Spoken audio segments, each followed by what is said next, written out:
Hello students, how are you? A bit of change over here. Instead of whiteboard, this time it is green board. Okay, so we'll continue with our physics. Self-inductance, that is our today's topic. What is self-inductance? Ourself. So something that is induced by yourself, or you can say a something that itself induces the current. Okay, that will be self-inductance. I have written the definition, but let us understand it. Suppose you are having a coil. Okay, from that if we pass current I, what will happen?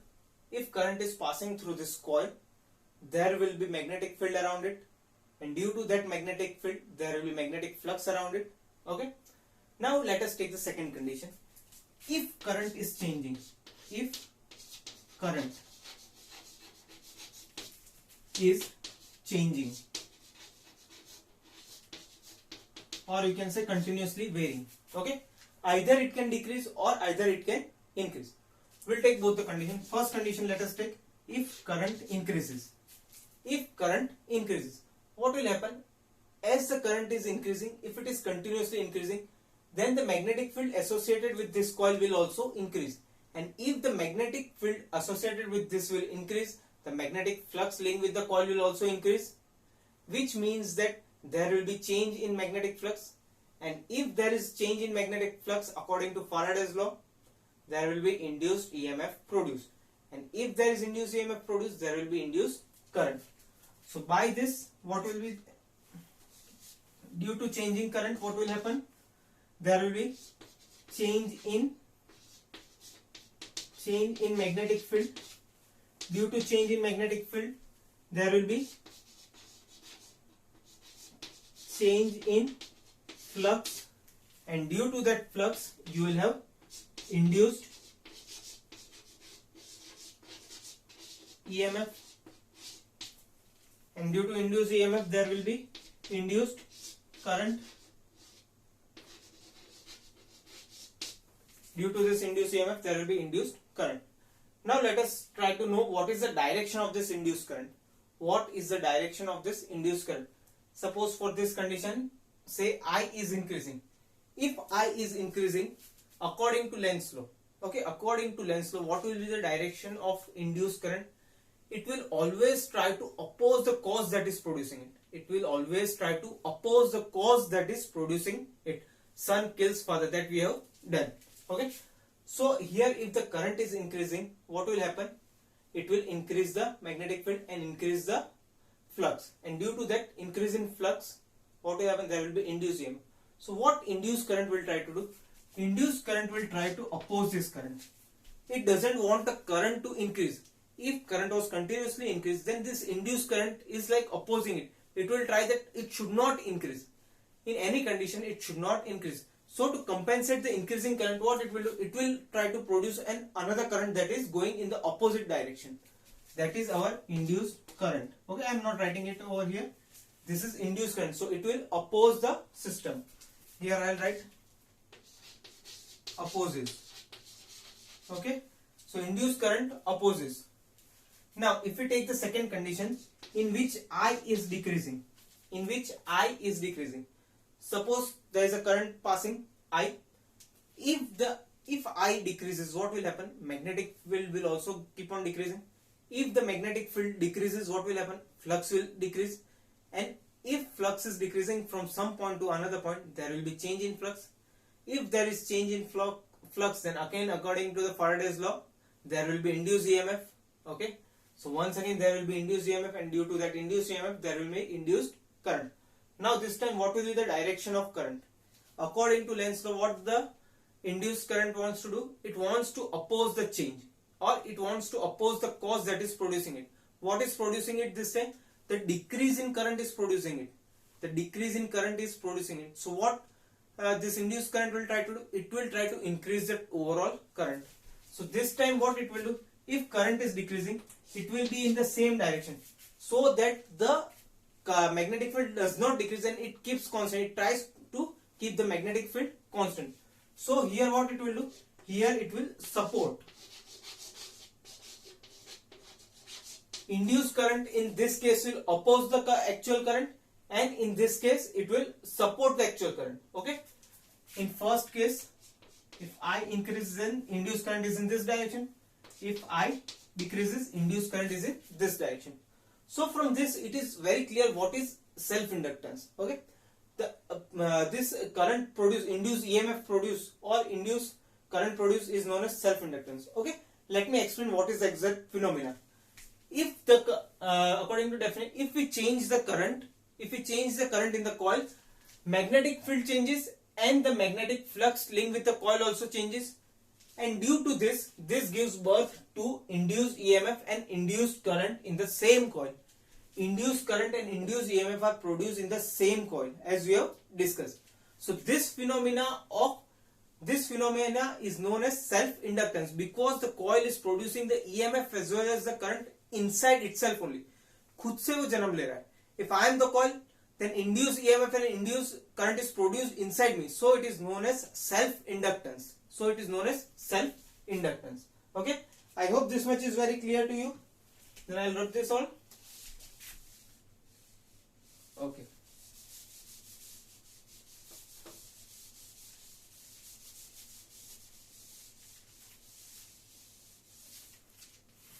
Okay. Now if this is a coil, then the flux linked with a single coil or a single coil will be equal to phi. Then the total flux, if there are n number of turns, okay, if there are n turns, then total flux inside it will be equal to phi. Total will be equal to n into phi. For one coil, if it is phi, then for total it will be n phi t, that is n into phi, that is number of turns into phi. Now here can you see that flux is directly dependent on current. If the current changes or if the current increases, the magnetic field increases. If magnetic field increases, magnetic flux will also increase. If the current decreases, magnetic field will decrease, and so the magnetic flux will also increase. So can I write it? Magnetic flux is directly dependent on I. Magnetic flux is directly dependent on I. So if I remove the proportionality, I'll write it in this form. Okay, where L is coefficient of self-inductance, or you can say constant of proportionality. I'll write it over here. Coefficient of self-inductance.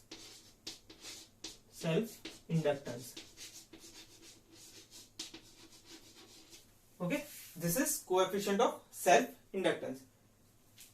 So here L can be written as L is equals to phi upon I, or you can say phi t, or instead of this I can write n phi also, n phi upon I. Okay, this is for induced current. Okay, now if you want to find the induced EMF, and what is the formula for EMF? EMF is equals to minus d phi by dt according to Faraday's law. So if I write over here, what is phi? Phi can be written as phi equals to L into I. Okay, this is total phi. So it will be L into I upon dt. So L is constant over here. So I can write L di by dt. And this negative sign shows the direction of the current. If I write this EMF in mod, this minus sign will be removed and this will be inside the modulus. This just gives the value of direction of current. The sign gives the direction of current. Now from here you can define exactly what the inductance is, or the coefficient of self-inductance is. If the current change in current is 1 ampere per second, suppose di by dt. Okay, di by dt is equals to 1 ampere per second. Okay, if the change in current is 1 ampere per second, then you can define this coefficient of self-inductance L as the induced EMF produced when the change in current is 1 ampere per second. Okay, once again I will repeat it. I repeat the definition. You can define coefficient of self-inductance as the induced EMF produced when the change in current is 1 ampere per second. Okay, is it clear? Now let us also find the unit of L. Okay, we can find the unit of L from any of the place. Let us find it from over here. What will be unit of L? Okay, I'll write it over here. L equals to phi n or phi total upon I. What is the unit of phi? Unit of phi is Weber for magnetic flux, and unit of current is ampere. So it is unit of coefficient of self inductance is Weber per ampere. Also it is given a special name, that is Henry. Henry. For self inductance a special unit is given Henry, or you can say SI unit as Weber per ampere. Okay. I hope this much portion is very clear to you. Just copy it very fast. Copy it. Okay. Just pause the video and copy it. We'll go ahead.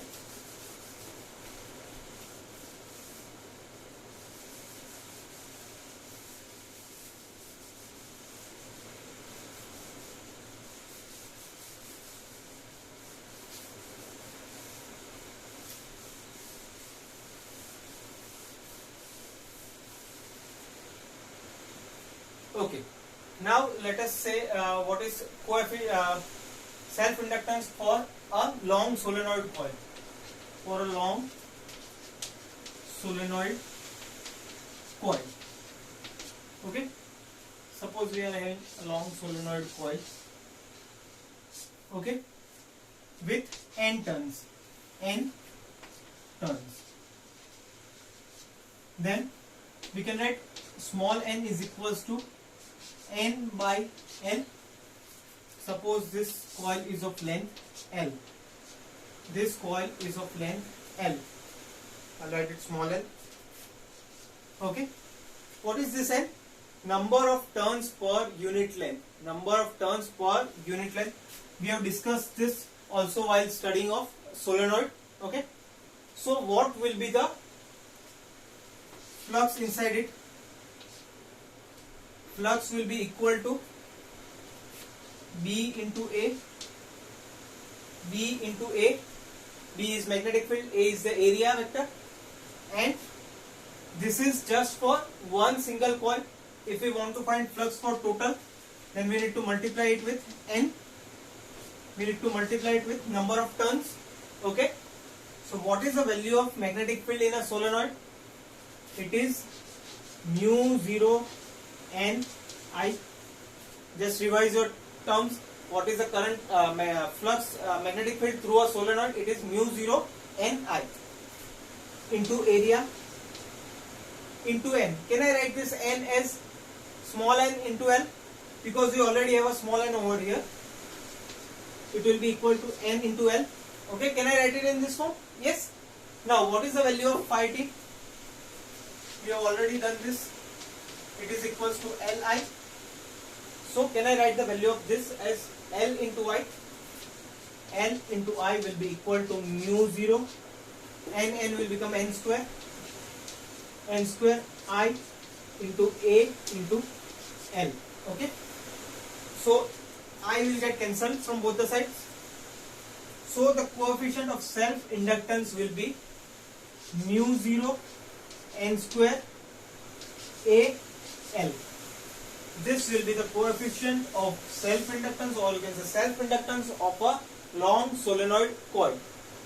One very important thing, even though here L was equals to phi by I, even though the value of L equals to phi by I, but the value of self inductance is not dependent on flux or current. The value of self inductance is not dependent on flux and current. It is dependent only and only on size and shape of the solenoid, or size and shape of the coil. Here you can see that the value of self inductance is mu 0 n square A into L. This will remain constant, number of turns. This is constant. So it depends only on area and length, which means it depends on the size and shape of the material, size and shape of the coil. Okay. So students, I hope the concept of self inductance is very clear to you. Okay, once again very fast, I'll just repeat the definition before going away. If we change current in a coil, then there will be change in the magnetic field and there will be change in the flux linked with that coil, magnetic flux linked with that coil. So due to that, in the same coil there is an induced EMF produced. The change in magnetic flux gives the birth to induced EMF and induced current. This phenomena of producing the induced EMF inside itself or in the same coil is known as self-inductance. Okay. Thank you students. Have a nice day. Keep studying. Thank you.